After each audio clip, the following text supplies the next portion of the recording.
parable of the sower, that there are four kinds of reaction from hearing the word of God. Okay? So, re-reviewin natin yan. So, ito naalala niyo yung number 1? The resistant. Number 2? The shallow. And number 3? Okay, yung ating pong BC. And number 4, pag-uusapan natin yung good soil. Okay?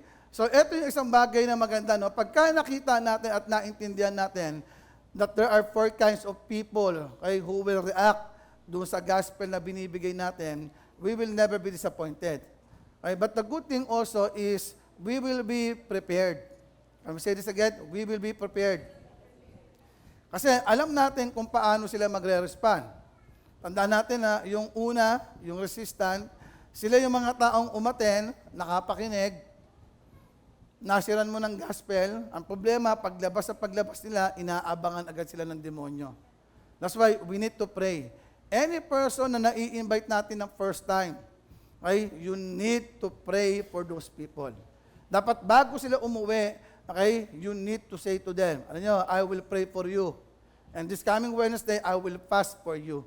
Okay, bakit? Pag tinanong niya, bakit? Kasi alam ko, no, that Satan will do everything and I wanted to protect you with my prayer and fasting. The second kind of person is what? Ano yung kasulat dyan? Yung mga second. Yung mga shallow, okay? Sila yung mga madali silang maapektuhan ng mga temptation. Ay dapat, kunyari, meron kayong mga ini-invite, meron tayong mga win-win. Dapat, ini-interview na rin natin sila kung ano yung mga possible struggle nila. Naalala ko, nung time na ako ay na-win, okay, way back 1995, ay yung taong nag-win sa akin, tinanong niya ako kung ano yung mga temptation ko sa buhay. Okay? At during that time, ang number 1 temptation ko, sugal. That's why, nung time na sinabi niya sa akin, so I will pray and fast for you, ay para ma-overcome mo. At alam nyo, at that time, okay, as in ano lang yon, nung time na sinaran niya ako, that was March 20, 1995. Napasin ko, kinabukasan, March 21, totally, okay, yung aking mga vices, nawala. As in talagang totally nawala akong gana.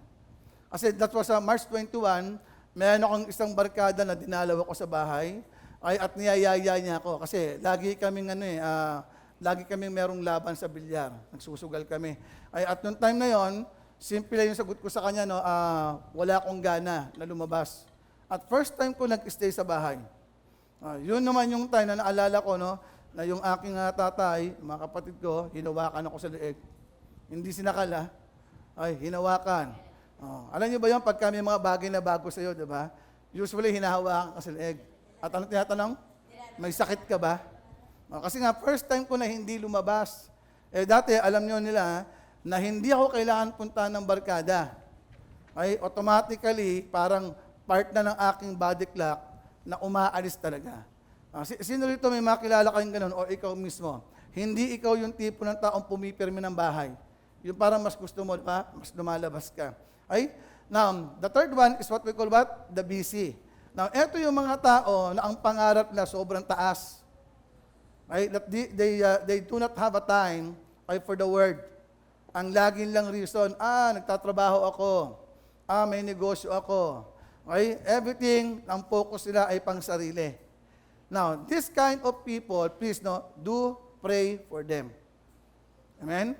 And please, offer your fasting to those kind of people. Kasi malaking tulong to para sa atin, ay para yung mga taong win-win natin.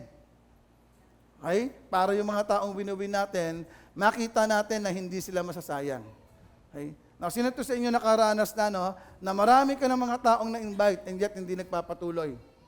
Bakit? Kasi nga, yung concern lang natin sa kanila is only to share to them the gospel.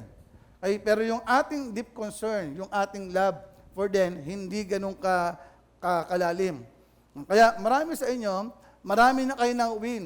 Nung umayaw, ano ginawa natin? Umayaw na rin tayo. Parang ayaw mo na, ayoko na rin. No, we don't give up to people. Why? Kasi yung kailang kaluluwa is so precious. Alam nyo ba na ang kaluluwa ng tao ay priceless? At even ang planet Earth, hindi kayang ibayad sa presyo ng isang kaluluwa. Okay? So, pray, kasi I am planning Not this Wednesday, no? But yung susunod na Wednesday, I'm planning ay na magkakaroon na tayo ng regular prayer and fasting na gagawin natin dito. Okay? At parang nalungkot yata yung katabi mo. Akala ko ba 5 days na, no? Okay? So meron po tayo, parang i-consider po natin siya ng midweek, pero ang main concern natin is all about prayer and fasting.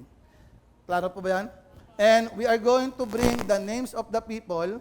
So mas aayusin natin yung ating prayer. Ay kasi sa prayer natin, i-mention natin yung pangalan ng mga tao. At ilalagay natin kung ano yung category niya. Ay, siya ba ay resistant? Ay, siya ba ay shallow? Or siya ba ay busy?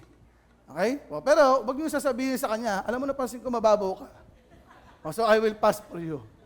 Okay? Na, wag niyo nang banggitin kasi yung number 2 ang medyo no? Okay? O. You don't need to tell it to them. Okay?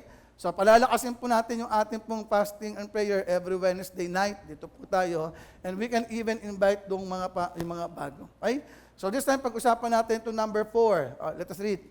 Seeds. Seeds that fell on the good soil represent honest, good-hearted people who hear God's word, cling to it, and patiently produce a huge harvest. Amen. Okay? Alam niyo ba, no? May mga klase naman ng tao na kapag nasiran mo, talagang good soil agad. Ay, by the way, no, hindi po yan nagta-transition, ha? Ay, hindi yan stages. Ay, iniisip natin, sa umpisa, ano lang yan, ganito. Sa susunod, eto naman siya. Ay, no, may mga tao talaga na good soil. Ay, madali nyo malaman yan. For example, yung ilan sa inyo dito, possible good soil kayo. Kayo yung tipo ng taong nung na-born again kayo, halos wala kayong maalala na nag-backslide kayo. Okay? Ibang sa dami ng mga pinagdaanan mo sa buhay, ay hindi ka mapabagsak, nandun ka nagpapatuloy. Ay, naalala ko, nung ako ay nakakilala, nung ako ay na-born again, 6 months ako active. Tapos nag-backslide ako ng 6.5. Okay? So, chinecheck ko nga, good soil ba ako? So, hinahanap ko yun sa 3. Napansin ko, nandun ako sa number 2, shallow. Okay? Because, ang reason ng aking pagtalikod or pag-backslide at that time, dahil yung taong nag-invite sa akin, meron siyang ginawa. Okay? Na hindi maganda. Hindi naman sa akin. Okay? Kaya lang na-witness ko. Okay? Dahil na-witness ko, okay, siya yung gumawa ng kasalanan, ako yung tumalikod sa Lord. Maganda, no? Siya yung gumawa ng mali, ako yung tumalikod. Okay? At ano nyo, yung 1.5 years na yon, active pa rin siya. Okay? Nakita na kayo ng mga ganon? Di ba may mga taong matitiso rin? Ay, yung taong kinaiinisan natin, nagtutuloy. Tapos ikaw na naiinis, ikaw naman yung nawawala. So, nung time na yun, napansin ko, in-evaluate ko yung aking life, napansin ko na parang talo ako. Okay? So, that was mga 1995. 1997, I decided na bumalik. So, nung pagbalik ko, 2 years lang, nakita ng Lord yung heart ko, I was given the opportunity to become a pastor. Okay, bakit? Kasi pagbalik ko, inaral ko mabuti, sabi ko, pambira, sayang yung 2 taon ko o 1 kalahati. So I make way to reach out. Okay? Nag-open ako ng maraming mga Bible study at that time, ay talagang gumanti ako eh. I make way to reach out as many people. At nakita yun ng Lord, nakita rin ng aking pastor. Okay? So ano naman yung ating pong encouragement ay sa ganitong klase ng tao? Ito pong tinatawag nating good soil. Okay? Sa diyan, sabi naman Biblia, I am writing to you who are mature in faith because you know Christ who existed from the beginning. Now, this kind of person, yung mga matured na mga tinitingnan natin, yung mga taong nagta-transition, okay? Indeed, nakikilala talaga nila si Christ. Once nakilala natin ang Panginoon, ay walang bagay na maaring magpabagsak sa atin. Ay, alam niyo ba, no? Yung isang tao na yung kanyang pundasyon sa Word, ay hindi yan basta-basta madi-discourage. May mga pagkakataon, muka, ay, but they don't easily give up. Now, I want you to look at your neighbor. Sabihin mo sa kanya, okay, you know Christ. Amen? Who existed from the beginning. So, pag naintindihan natin that Christ existed from the very beginning, it empowers us.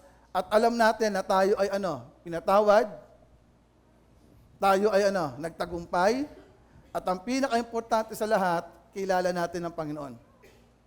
Na yung ating pagkakilala sa Panginoon, importante yan. Kasi dito nakadepende yung mga bagay na inaasahan natin. Hindi porket active tayo na umaattend, we know Christ.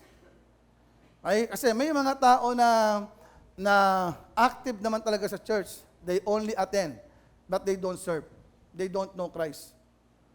Because if you really know Christ, you will not simply attend. You will serve. And serving other people is one of the greatest expression of maturity. Human tipong you are willing to sacrifice your life to other people. So nagkakaroon tayo ng heart for other people na makita natin na sila ay nagkakaroon ng tinatawag nating maturity. Okay? Can we say it again? Maturity. Okay? So nakikita natin yung sinasabi ng Bible na I labor in birth, okay, again, until Christ is formed in you. Alam nyo, pag meron kayong mga inaalagaan, you don't just give up on them. Parang wala niyang pagkakaiba na meron tayong anak. Di ba? Na kahit yung bata, makulit, matigas ang ulo, okay? Dahil alam naman natin, immature yan, yung ating heart for that person, masyadong mataas kasi gusto nating makita yung kanyang growth, okay? Yung kanyang maturity. So dapat, pag meron tayong mga win-win, okay, ang heart natin is very simple. Makita natin yung paglago ng isang tao. Hanggang makita natin yung tinatawag na transformation. Okay, can we say it again? Transformation. Okay? So you don't just simply give up on them. Now, ulitin ko, no? Okay? Meron ba kayong mga taong nailapit sa Panginoon na hindi na nagtuloy? Okay? Listen carefully. Balikan natin. Okay? Don't just pray for them. Offer your fasting for them. Tandaan natin, this kind of people are being deceived. Satan will do everything, okay, to destroy them. Pero kapag ka-ang goal natin sa isang tao, makita natin yung tinatawag na transformation from glory to glory, ay, ang ganda niyan. Okay? I will say this again, from glory to glory. Now, in front of God, any person na lumapit sa Kanya, it is considered what? Perfect. But siyempre, sa harapan natin, nakikita natin yung mga weaknesses ng mga tao, ay we see the imperfection. Okay? Pero siyempre, we always judge people based on the eyes of God, not based on our own judgment. Naalala niyo yung time na pipili ng papalit kay Saul? Okay? Sabi ni Samuel, no, surely, this is the one, si Eliab. Kasi malaking lalaki, matipuno, okay, yung muscle, maganda. Okay, at inisip niya na, surely this is the one. At ang sabi ng Panginoon, no. So do not judge based on the appearance. Okay? At napansin natin, no, naubos yung 7 magkakapatid. Okay? Tapos tumating yung isa, si David. At nakita natin na siya yung tinatawag natin na napili. Okay? So sa maturity, dapat ang titignan natin yung tinatawag na transformation. Tandaan natin, ha, every time we reach out other people, dapat sa pag-reach out nyo pa lang, i-evaluate nyo na if this person is a good soil. Make way to evaluate. Now, paano natin malalaman kapag yung ating nilalapit sa Lord ay good soil? Simple lang. Okay? Yung first atin nila, ito yung gagawin natin. Challenge again the first one, o the convert, okay, na kung na-bless. So, tanongin nyo, na-bless ka ba sa inatinan mo? Okay? Na-bless ka ba sa pagsamba? Kapag sinabi ng tao na oo, ito agad yung sasabihin nyo sa kanya. Okay, number 1, okay? You buy your own Bible. Ano yung number 1? Bible. Buy your own Bible. Number 2, okay? Share your experience to your family, loved ones, and friends. Okay? So, dalawa lang. Ano yung una?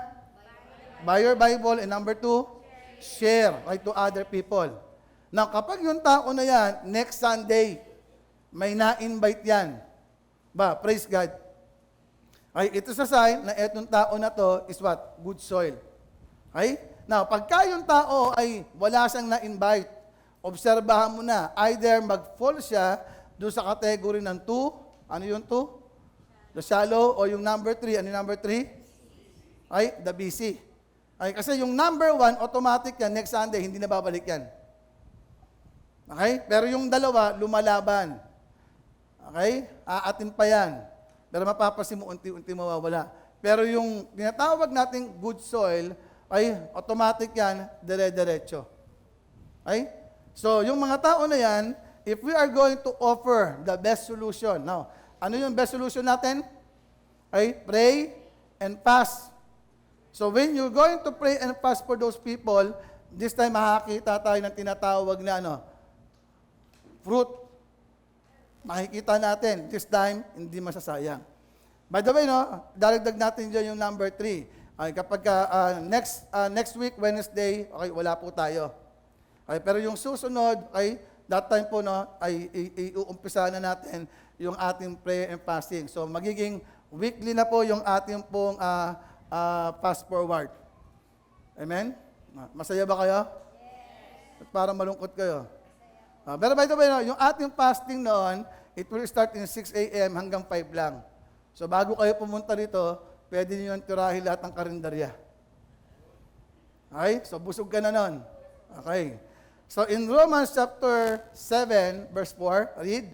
Now you belong to him who was raised from death in order that we might be useful in the service of God. Okay, again, pakibasa.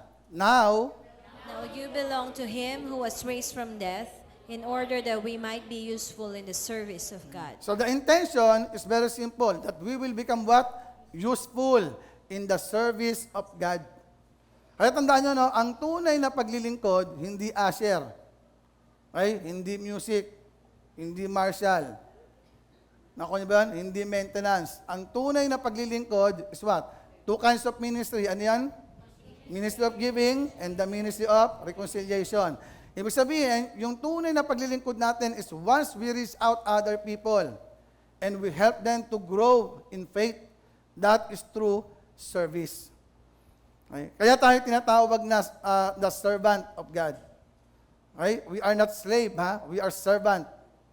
So pag tayo ay servant, pinaglilingkuran natin yung tao.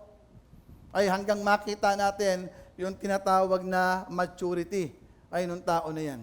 Amen? Now, fast repeatedly until you see others experience breakthrough in life. So, sino ito? Willing kang i-offer yung every Wednesday natin. Okay, that you are going to fast. Okay? Alam niyo kung bakit ko ito sinasabi? Kasi we have a target of 1,000 people. Okay? New converts, not active.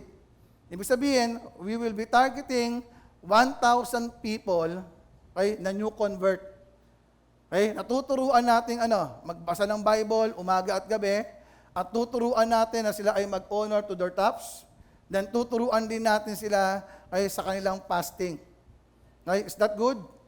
Okay? So sito na inuwala kayo na dating yung time, yung ating Wednesday na fasting, mapupuno yung baba at mapupuno yung taas. Okay? Kasi yun yung bagay na i-goal natin. Clear?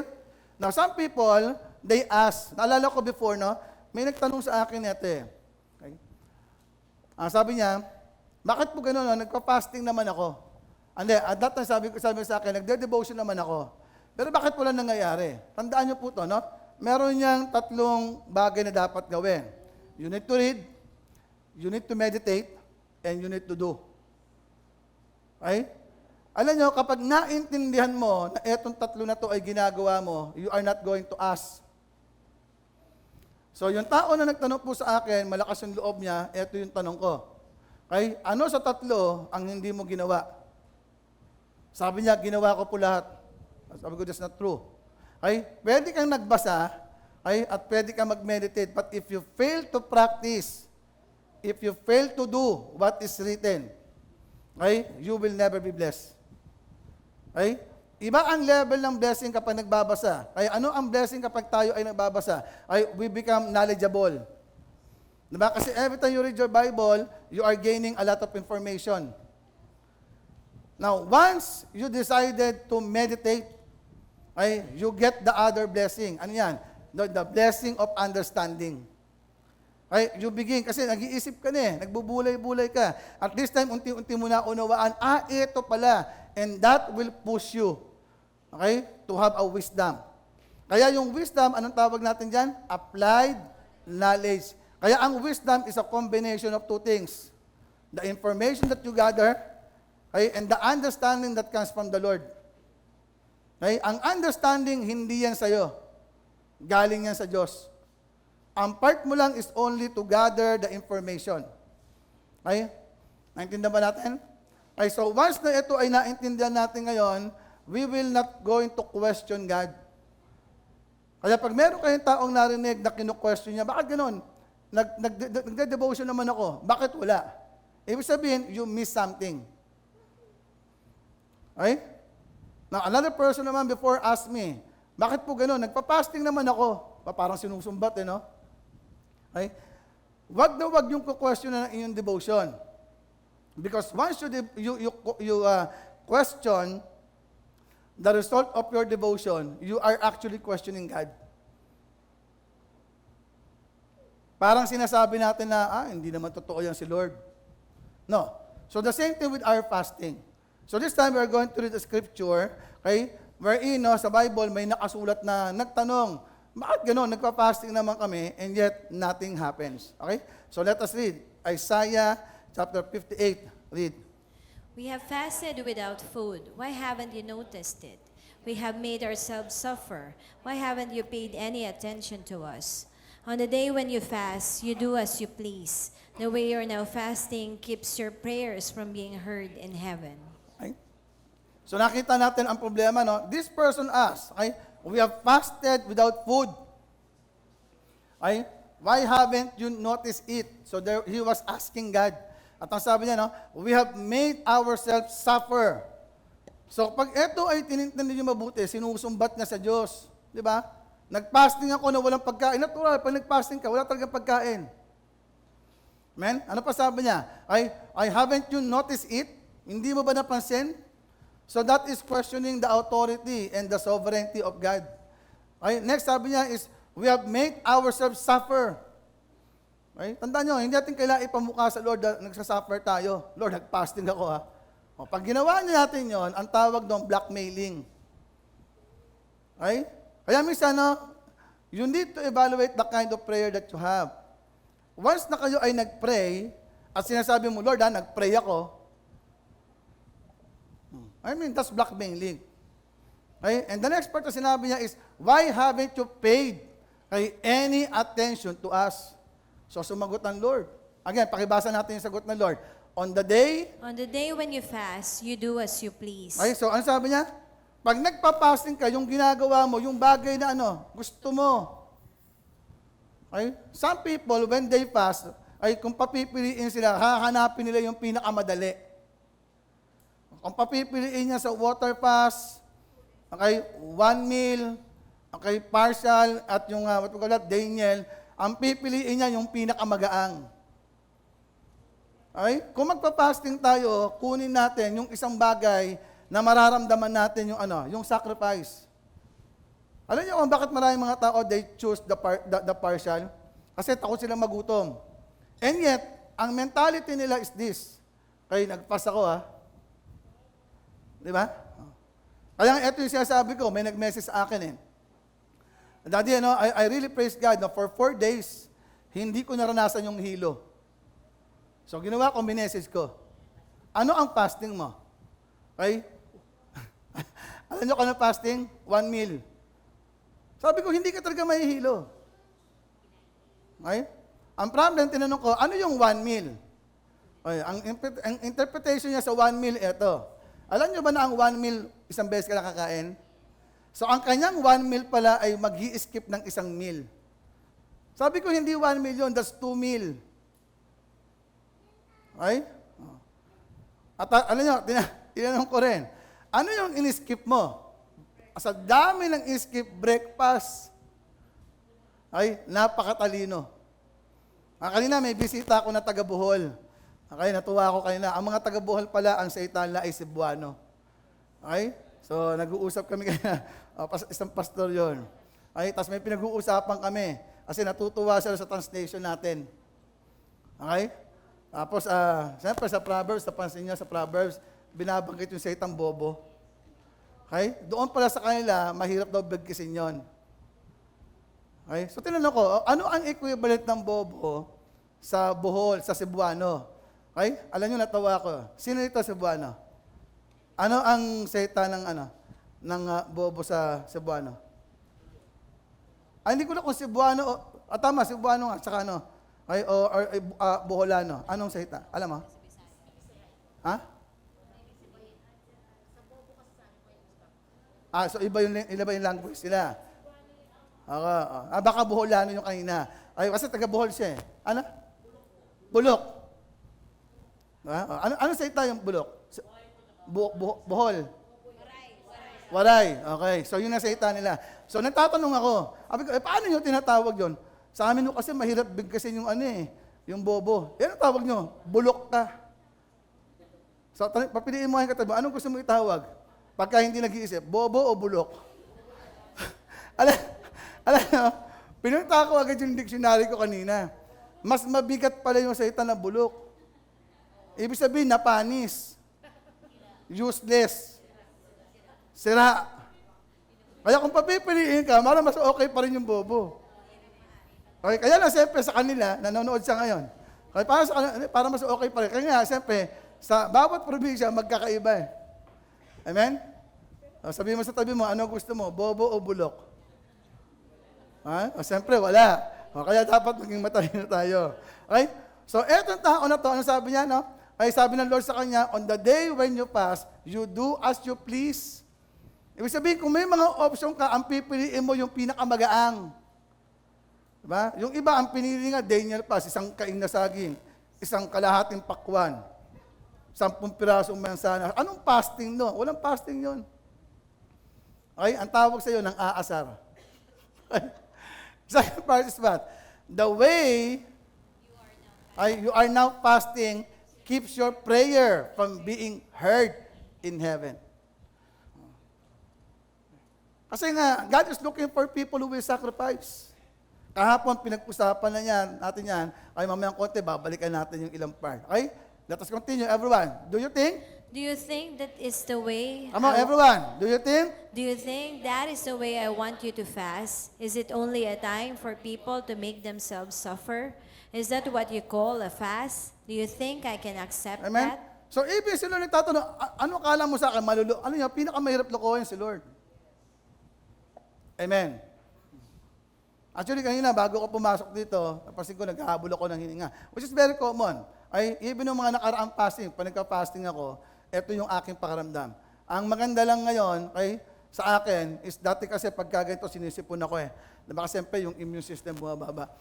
So natuwa ko, sabi ko, thank you Lord, no, itong 5 days, hindi ako inubo.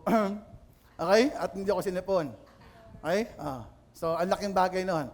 Pero napansin ko, no, parang first time ko nakaranas, na 4th day, maasim yung aking tiyan. Okay? Kasi kanina may naamoy akong adobo eh. Hindi ko alam kung nakasara naman yung bintana. Okay? Yung bang staff, baka nagluto kayo.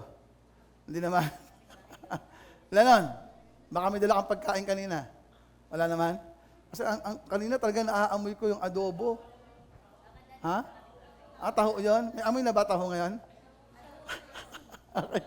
So everyone, our fasting must not be for our personal gain. For every time we fast for the benefits of others, our sacrifice will always bounce back in favor for us also. Amen. Okay? So yung ating sacrifice, it always what? Bounce back. Can we say this again? Bounce back. Alam mo, totoo yan at nakita ko yan sa life ko. No? I mean, it is always my desire na mawin ko yung mga kapatid ko at tatay ko. Alam niyo ginawa ko at that time? I talked to my pastor before and I asked, sabi ko, paano po yun? Hindi ko sila makonvince. Okay, so simple lang sabi sa akin ng pastor ko dati. Sabi niya, you know the principle of sowing and reaping? You focus on winning other people, then si Lord na bahala sa pamilya mo. Amen? At ano yun, nakita ko yun. And that is one of the greatest reality. No? Kaya yan, sa Ate Marlene, nandito rin yan. Diba? Okay? So, alam niyo, isa sa pinakamahirap iwin talaga kamag-anak. Diba? So, imagine niyo, sa kanila ako lumaki, sila yung nag-alaga sa akin ng bata ko. So, ang tawag ko sa kanya, ate, ang tawag niya sa akin, daddy. Diba? Parang ang galing, diba? Kasi one time may nakarinig niyan eh. Sabi niya, paano po nangyari yun? Ate mo siya, tapos daddy ka niya. Sabi ko, that's the mystery of the Bible. Amen? So sino excited kayo, no? Kay yung ating mga mahal sa buhay, susuko rin yan. And we will be expecting na ngayong taon, na especially yung mga umaaway sa atin, na makamag-anak. Diba, yung nagsasabi sa atin, pinipilit mo lang ako eh. Ang sagot doon, alam mo kung ano? Totoo. Kasi totoo naman, di ba? Ay, kinukuha natin yung mga tao mapapahamak at gusto nating ilapit sa Panginoon. Amen? So the question again is this. Bakit nagkakaroon tayo ng tinatawag na sacrifice every time we fast? Kasi ito yung ating basis. Okay? Let us read. John 3:16. Read.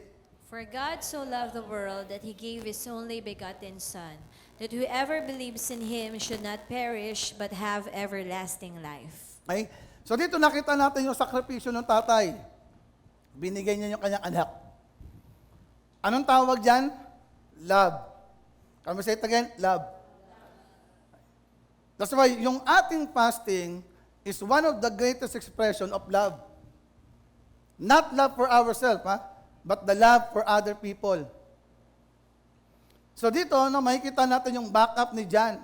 Ano sabi ni John sa 1 John? Read. By this we know love, because He laid down His life for us, and we also ought to lay down our lives for the brethren. Amen? So maganda yung sinagot niya. This is love, that God laid down His life. Ay, eto yung tunay na pag-ibig. Binigay ng Diyos yung kanyang anak, yung buhay niya. Kasi eto yung pag-ibig. At ang sabi niya, eto rin yung bagay na dapat natin gawin para kanino? Sa ating mga kapatid. Okay? So, tingnan mo nga yung katabi mo. Sabihin mo sa kanya, kasama ka sa fasting ko. Okay? Sabihin mo, kabilaan. Ay, ano reason? Because I love you. Amen? Okay? So, nakikita natin yung sacrifice nila, no? Indeed, they are doing these things to express their love. Amen po ba? Okay, now, pag-usapan natin, kahapon meron tayong pinag-usapan na ilang character. This time, may pag-uusapan tayo na may ilang character. Ay, si Jehoshaphat. Ay, ano yung ating tinatawag na Jehoshaphat's breakthrough secret? Ay, let us read, everyone. Jehoshaphat was terrified by this news and begged the Lord for guidance. He also ordered everyone in Judah to begin fasting. So people from all the towns of Judah came to Jerusalem to seek the Lord's help. Amen. Ay, I hope alam niyo yung istorya nito. Ilang beses natin ito pag-usapan. Ito yung istorya na at peace yung bayan nila, yung Judah. Then dumating yung time, meron silang kalaban na 3 bansa. Nagsama-sama para lusubin sila. By the way, no, yung 3 malalaking bansa na yan, yaan yung mga hindi pinatay, okay, o sinakop during the time of Joshua. Naalala niyan? Diba, pag sinasakop nila, no, naalala niyo yung isa na, isahan sila?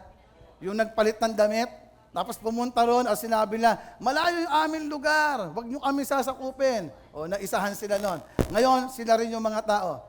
That's why sa Bible, yung mga kalaban pinapapatay kasama pamilya. By the way, panahon ng Bible yan, na ngayon hindi na yan ginagawa. Kasi baka mamaya meron kayong kalaban. Alam mo ba na sa Bible to? Titirahin kita. Don't do that. Okay? Kasi hindi na yan sa panahon natin. Okay? Totally bawal na yan. So dito nakita natin, grabe yung kailang pinagdaanan. Okay? So ano tanong ngayon? Ano ang ginawa nila? They fast. Okay? Because of what? They are being terrified. Kaya anything na nagbibigay ng takot sa atin, the only solution is what? Begin to fast. Verse 3. He also ordered everyone in Judah to begin to fast. So I am going to instruct everyone. Okay? You can even talk to your team. Okay? For example, itong tama yung daan ni Saldi. Sampo, si Saldi po, okay? Nagbubuo po sila ngayon at pinalalakas natin yung grupo ng Pilar sa Las Piñas. Okay? So, pwedeng kausapin ni Saldi yung kanyang team. Okay? Na magpa-fast tayo para sa Pilar. Pero siyempre, hindi na pa pwede yung Wednesday lang. Or he can even talk to the team. O ito gagawin natin, magpa-fasting tayo ng 2 days. Possible Tuesday and Wednesday. Or Wednesday and Thursday. Amen? So sa grupo natin doon sa Taguig, pwede nyo rin gawin yan. Okay? Kasi, by the way pag ginawa nyo yon, that is not weekly. Amen? Basta nakikita nyo na masyadong matindi yung bandage doon sa lugar. O yung stronghold. Okay? The only way to arrest that spirit is through fasting. So paano nag-breakthrough ngayon to sila Jehoshaphat? Simple lang, they fast. So what happened after they fast? Okay, let us read. Everyone, listen. Listen, all you people, listen, King Jehoshaphat, this is what the Lord says. Do not be afraid. Don't be discouraged by this mighty army, for the battle is not yours, but God's. But you will not even need to fight. Take your positions, then stand still and watch the Lord's victory. He is with you. Do not be afraid or discouraged, for the Lord is with you. Amen? So the good thing is what? Sabi ng Panginoon sa kanila, no? The battle is not yours. Kaya pag merong mga bumabangga sa atin, we are making way to reach out the Taguig, ay the Pilar, okay? Kung saan man lugar tayo, sa Imus, dapat ito yung iniisip mo. Meron talagang aatake. Merong babangga sa atin. But the good news is this, when we fast, okay, we are leaving everything to the Lord. Okay, at ang sasabihin ng Panginoon, once you fast, kasi fasting is a trust issue. So once you fast, pinapakita mo na, Lord, this is not my battle. This is your battle. Okay? Ibig sabihin, ang Lord ang gaganti. Not us, other people. Amen? Bagay na ginaranti niya sa atin sa last part, sabi niya, for the Lord is with you. So any person na bumabangga sa atin, ay leave everything to the Lord. Okay? The Bible says that vengeance is mine. Ako ang gaganti. Ako ang lalaban. Amen? Pero siyempre, pag ang Lord ay gumante, hindi yan yung katulad ng iniisip natin, ha? Lord, tama Lord, iganti mo ko. Lord, patayin mo yan. Hindi ba patayin ni Lord yun? Ay, ang gagawin ng Lord, eto, papayagan niya na yung tao ay maborn again. Sino nakakalam ng story ni Paul o ni Saul bago siya naging Paul? Naalala niyo? Ay, di ba pinapatay niya yung mga believer? So lahat ng believer, nabasa niyo sa Bible, they fast, they pray. So ito yung tanong, iginante ba sila ng Lord kay Paul? Yes. Paano sila ginante? Ay, minit ni Lord si Paul sa the way of Damascus. Anong ginawa? Binulag siya. Pero yung bulag, hindi yun yung gante. Ang ganti sa kanya, na makakilala siya. Amen? Now, gusto niyo malaman kung ano yung pinakamalaking gante? Kasi merong isang tao ron by the name of Ananias. Ano sabi ni Ananias? Lord, kilala ko yan, mamamatay ako yan. Okay? At lahat kami takot. Now, sino ito nakakaalala? Ano ang sinabi ng Lord kay Ananias? Yung makakakuha ng sagot, bibigyan kayo ng 1,000 ni Sister Carol. Sino nakakaalam? Sinakala, alam mo, Malen? Ano sabi niya? Hindi yon. Sayang, may 1,000 ka sana. Sinakalam? Ha? Taas ka ng kamay, para ano ko? Ano ba ni? Hindi yon. Sayang, may 1,000 ka sana. Wala na. Bo, sinabilis. So pag ako sumagot, sa akin yung 1,000. Sa akin yung 1,000, ha? Sino nakakalam? Diyos ko po, nagde-devotion kayo. Yung iba, nagre-research na. Ano ang sinabi? Mayroon? Ano na? Hindi yon. Lahat ng sinabi nyo, part lang. Pero meron siyang mas matinding sinabi. Sinakalam. Sinaya nyo yung 1,000 ni Sister Carl. Dodoblehin. Dodoblehin? Dodoblehin daw. Hindi nyo alam? Hindi na alam. So, ako na lang, ha? Okay, pakisend na lang sa Gcash ko mamaya. Okay, ito yung sinabi ng Lord kay Ananias. Okay, I have called him and chosen him to suffer. Nabasa niyo yan? Diba sabi niya, papayagan ko, ipapakita ko sa kanya kung paano siya magdudusa. Kaya nung time na na-convert si Paul, ano nangyari? Naka-experience siya, di ba? Binabato siya. Ilang beses pinagtangkaan yung buhay niya. Kasi yun yung paraan ng Lord para gumante. Amen? So, praise God, nasagot ko, may 1,000 ako. Okay. Wala na, dinedman na ako ng Sister Carol. Ay, tatransfer na. Very good. Okay, pakibigay na lang din yung number ko, ha? Nakuha niyo yan? Okay. Nakita mo, Len? Ano sabi? Ibigay mo, Malen, pakibasa. Acts 9:16. Pakibasa mo. Ako mismo ang magpapakita sa kanya kung paano siya maghihirap para sa akin. Yun, di ba? Yun ang pinakamagandang ganti. Kaya yung mga taong kinokontra kayo, Maboborn again yan. At pag na-born again yan, gaganti ang Lord. Sino excited kayo? Di ba? O kaya pagka yan ay ina-atake, sabi mo, ginaganti na ako ng Lord. Nakuha niyo yan? Because ang pagganti ng Panginoon, yung tao makakakilala. At ang pagganti ng Lord, mararanasan niya yung bagay na pinagdaanan. Amen? Okay. Dapat sinagot mo kanina, di dapat inabot na agad sa yung 1,000. So, ito yung secret ni Jehoshaphat. Ay, number 2, the secret of Esther's breakthrough. Everyone, read. I gave orders for all of us to fast and humble ourselves before our God. We prayed that He would give us a safe journey and protect us, our children, and our goods as we traveled. Amen? Ang problema naman ng Ezra, very simple. Nagtatravel sila. By the way, no, during that time, ay ang main concern niya, magkakarugtong yan yung kay Ezra at kay Nehemiah. Ang main concern nila, di ba, i-build yung wall. Okay? At nung time na i-build yung wall, siyempre, kailangan na ng malaking pondo. So si Nehemiah, okay, together with Ezra, mayayaman sila. Ay, na ang main concern nila ito, itatravel nila yung mga ginto. Kasi during that time, wala pang ATM. Walang bangko, walang GCash. So literal, yung ginto, ibinabiyahe nila. Okay? At ang number one fear ni Ezra is this. Okay? During that time, maraming mga bandits, okay, napapwede silang nakawan. Kaya pag binasa niyo yung buong istorya ng chapter 8, merong part na sinabi niyang, dahil nahihiya siyang humingi ng tulong or pabor sa hari, ang ginawa na lang niya, nag-pray. So it is also the same thing na pwede natin gawin. If you are looking for a favor, at nahihiya kayong lumapit sa isang tao for a favor, the best thing that you can do is what? To pray. Alam niyo, mas maganda yon. Mag-pray at mag-fast. Bakit? Kasi pagka yung pabor hiningi natin sa tao, magkakaroon tayo ng utang na loob. At tandaan natin, ang utang na loob, hindi na babayaran. Ay, pero sa Lord, hindi na tayo sinisingil doon.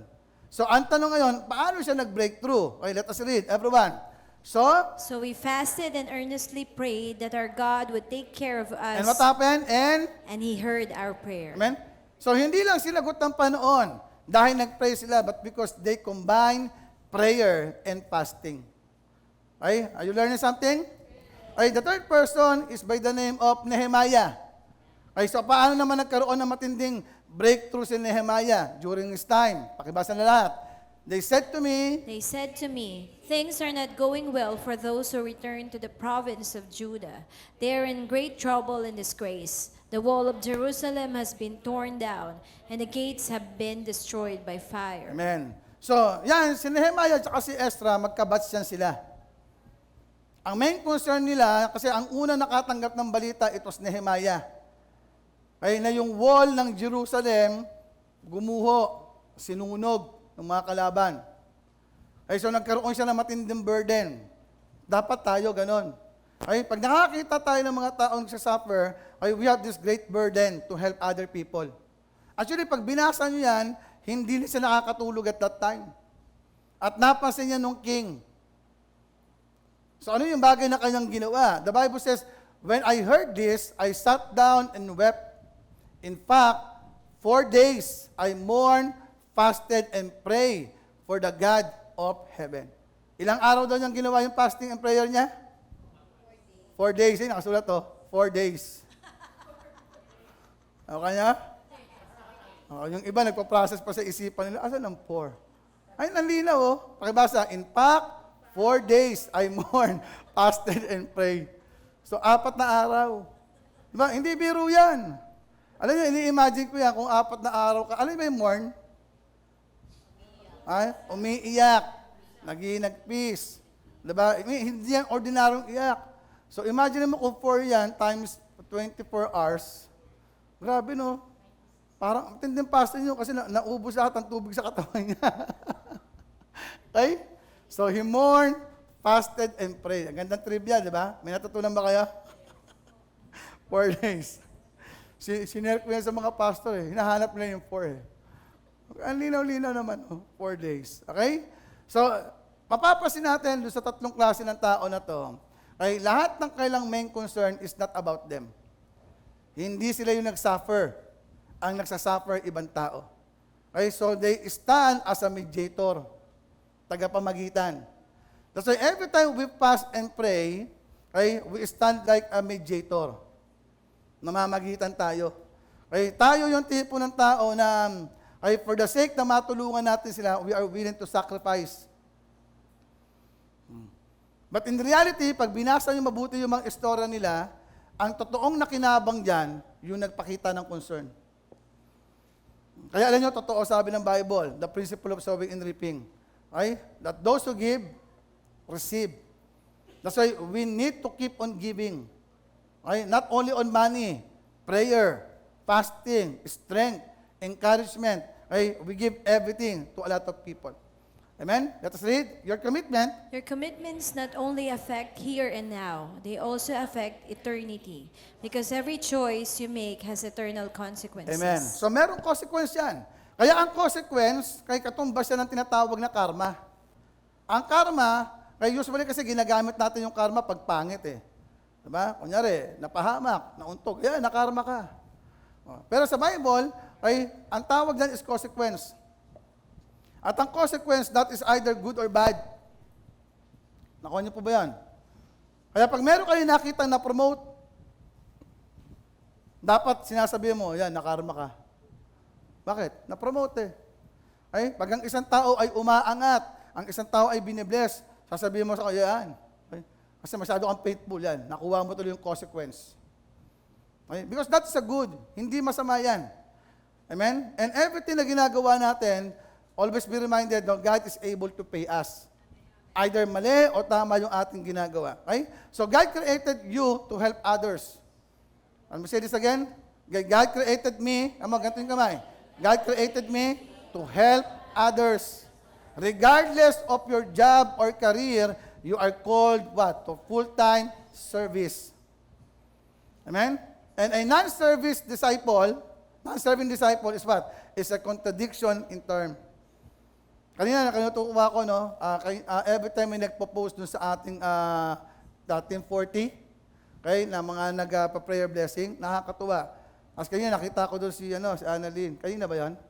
Yung kay Anjo. Okay, 'di ba? Alam mo doon siya nag-work. Saan lugar 'yon? Maluban. So doon siya naka-assign, 'di ba? So imagine niyo si Annalyn pumunta ron para kumain. Tama ka? Ano ginawa mo ron? Huli ka. Ha? Hinintay mo. Pero hindi ka kumain.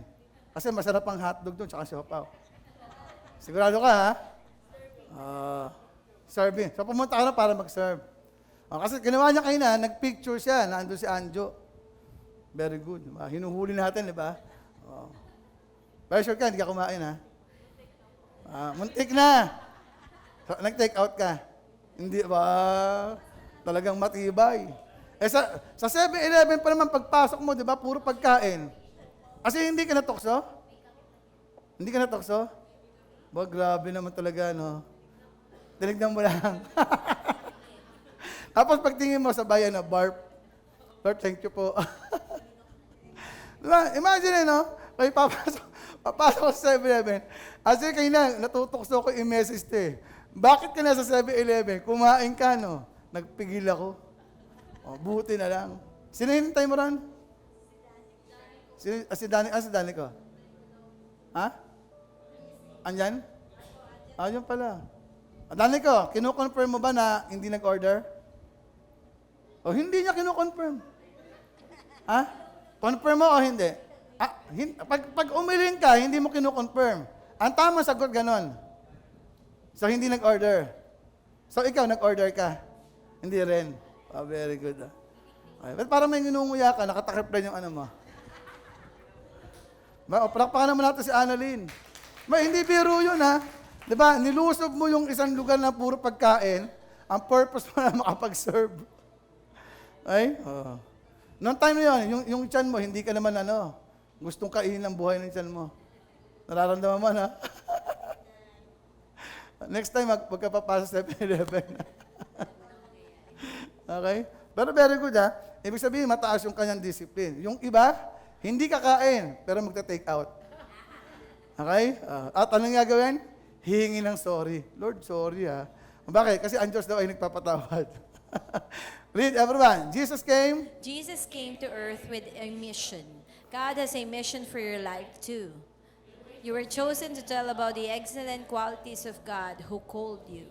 Amen. Okay? So tandaan natin, the main issue is to fulfill our mission. To reach out people, okay, and to make them Christ's disciple. In Ephesians, the Bible says, okay, for we are what? His workmanship, created in Christ Jesus. Ano raw po mangyayari? Read. For good works, Which? which God prepared beforehand that we should walk in Amen. them. So yung mabuting bagay na gagawin natin, it was intended by God. Okay? In the future. Meaning, hindi ka pa nakakakilala, you are designed and destined to do good works. And the Bible says, no, which God prepared beforehand that we should walk in them. Amen? Interview lang kita. Bakit ka pumasok doon? Alam mo nandun si Anjo. Pumasok ka lang. Sabagay kasi ang 7-Eleven may aircon, no? Ano oras yan? 5 o'clock. Okay. So nagpalamig ka lang. Very good, ha? Nakakatawa yung mga ganyan, ha? Kasi yung iba, pag pumasok ng ganyan, di ba? Magsisinungaling. Ay? Pero yung totoo, nag-take out. Wala naman laman yung bag mo. Oh, ano plastic mo? Pero hindi mo naman yung binili sa 7-Eleven. Okay. Pang ilan mo na yan? Pang bukas. Hindi ba isang kain yan? Ay, tapos nabawasan na lang? Parang 1/4 na lang yan, ha? Parang kayo ng umaga, 1 kilo yan, ha? Okay. Parang may tatak ng 7-Eleven, eh. Ay, everyone, Romans 1:12. I want us to help each other with the faith we have. Your faith will help me, and my faith will help you. Amen. Okay? Again, I want you to read that, right, with your neighbor. Sabihin mo sa tabi mo, makinig ka sa akin. So, mag-usap muna kayo, ha? Sino yung unang magbabasa? Okay? So, kung may ka-partner kayo, unang magbabasa, yung isa. Clear? Okay, so nag-usap na kayo, sino unang magbabasa? Okay, everyone, read.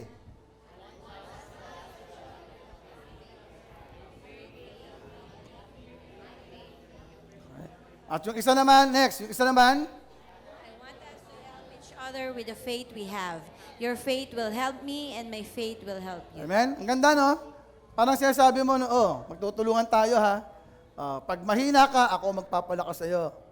Pag ako naman yung mahina, ikaw naman yung magpapalakas sa akin. And the good thing, if you are going to reach out other people, wala pa akong nakitang tao na pareha silang mahina. Ay, laging merong isang mas malakas. Ay, ang purpose noon, para may tumutulong. Ay, now, tingnan mo nga yung katabi mo. Siya ba yung mahina o ikaw yung mahina? O parehas malakas? Okay, gusto yung lumakas? Hingi kayo ng saging. Okay? So, yung ating faith challenge is very simple. Is to guide someone, okay, to go to the process, okay, to grow spiritually through discipleship. Now, pakibasa yung ating quotation. By learning, you will teach. By teaching, you will learn. amen. Mas madali tayong matututo kapag meron tayong mga ginaguide. Mas naiintindihan natin yung mga bagay na ating ginagawa. Amen? So this is the reality, that someone needs someone, and someone needs you and me. Okay? So palakpakan natin ang Lord. Okay, let's all stand up. Okay? First na.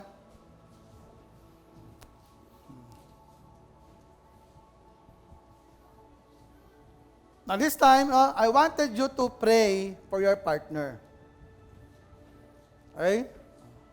So just simply ask your partner, ay ano ba yung kanyang deep need?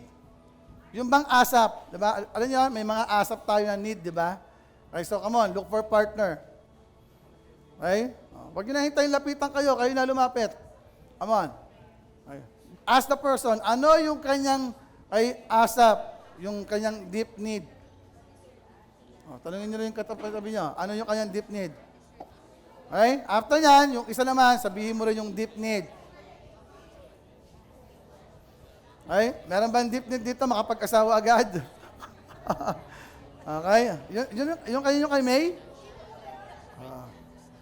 Okay? Now, this time, no?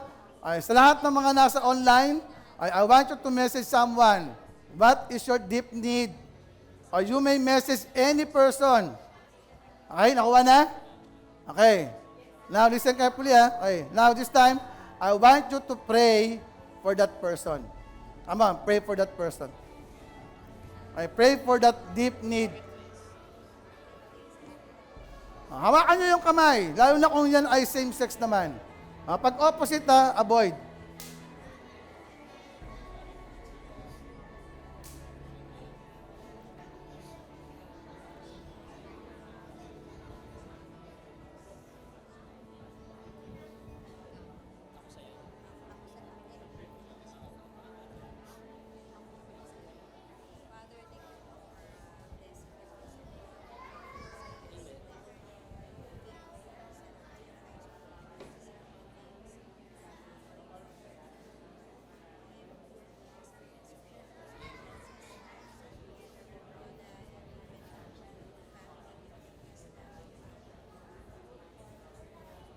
After praying for your partner, o ikaw naman magpa-pray sa kanya.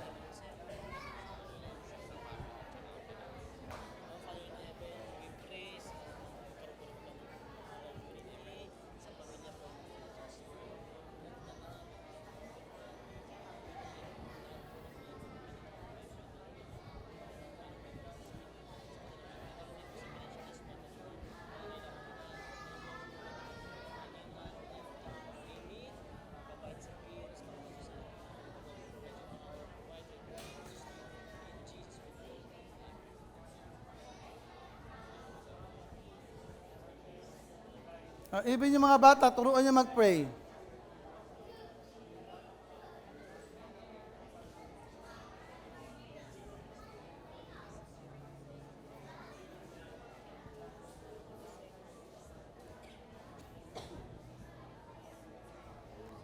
Okay?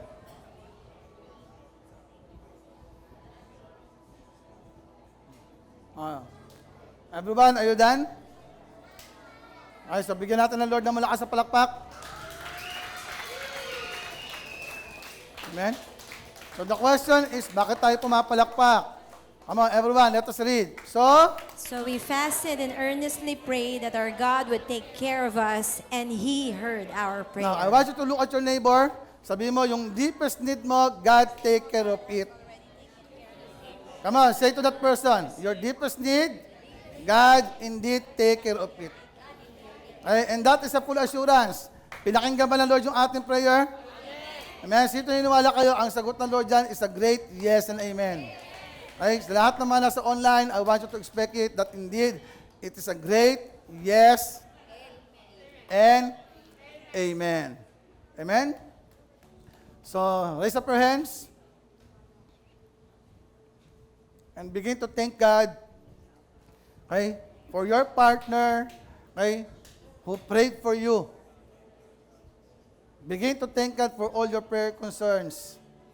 Even yung mga last year, first quarter na prayer concern. Okay? Have a great expectation that indeed God answers prayer. God has given us a lot of scripture, a full assurance, okay, that indeed God answers prayer. And there's a reason for us to thank God for that. Abba, we are so thankful for this great fourth day of fast. Together, we are joining our faith together, claiming and expecting the supernatural. Lord, indeed, you are our master. You are the owner of everything. Indeed, you have said in your word that vengeance is yours. Blessings and favor is yours. That's why, Lord, this very moment, we are so thankful. We claim favor, healing from head to toe. Lord, we are claiming this very moment, you have already healed us. And Lord, we rebuke any deception, lies, sickness, and diseases. Lord, we only claim your word, the full assurance that indeed there is healing that is flowing in our midst. There is promotion that is flowing in our midst. Lord, there is a great comfort flowing in our midst. Lord, there is a great assurance of salvation for our family, loved ones, and friends. And we are so thankful, Lord, because you have showed your love for us by allowing Jesus to die on the cross. Indeed, this very moment, we even offer our life for the sake of serving those people around us. Yung mga classmate namin, campuses, the marketplace, the community, Lord, even the government. Right now, use us. Put your words in our mouth that we may be able to reach them out. Lord, help us to become passionate to the resistant, to those who are slow, shallow. Lord, to those, Lord, that they are considered themselves that they are so weak, the busy people. Help us, Lord, to become a blessing to them. Thank you, Abba. Because one thing we know, everything, Lord, will return to us. Lord, lahat magbabounce back po sa amin. So in other words, Lord, we don't need to fast for our own needs. We fast, Lord, for the sake of other people. And we are so thankful, Lord. Hindi man namin kasama yung mga pinagpapay namin, but right now, we believe that the Holy Spirit, Lord, are visiting those kind of people. And we thank you. We bless you. Hallelujah. Let's raise up our hands as we continue to worship God and adore His name, declaring His kingdom over our life, declaring that indeed He is good and will always be good. Again, after worshiping God, if you think that God has blessed you with His word, okay, we can give our seed faith offering, okay, as a sign of our gratitude. Come on, just worship God. Raise up your voice. Son of man, the Son of God, His kingdom come.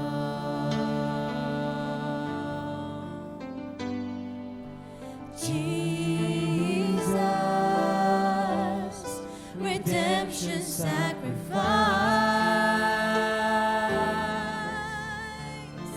now glorified, now justified, His kingdom come, and His kingdom will know no end, and His glory shall know no bounds, for the majesty and power of this kingdom's King has come, and His kingdom's reign, and His kingdom's rule, and His kingdom's power and authority.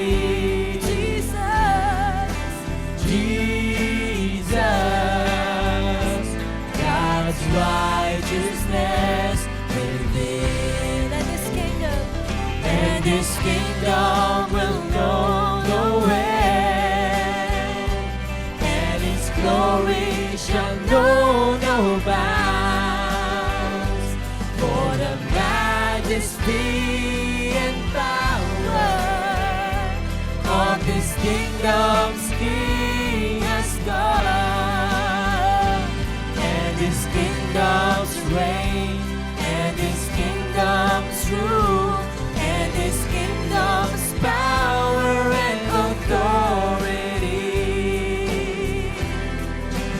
Jesus, God's righteousness within. Jesus, God's righteousness.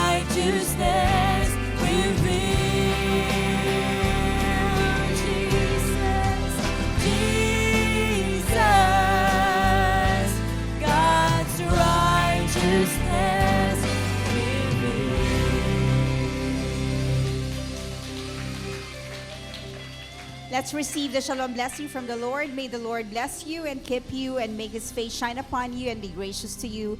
And may the Lord show you his kindness and bring you peace. Shalom, everybody. Nothing missing, nothing lacking, nothing broken. Great wealth and favor from God. In the name of the Father, of the Son, and of the Holy Spirit. Amen. God bless everyone.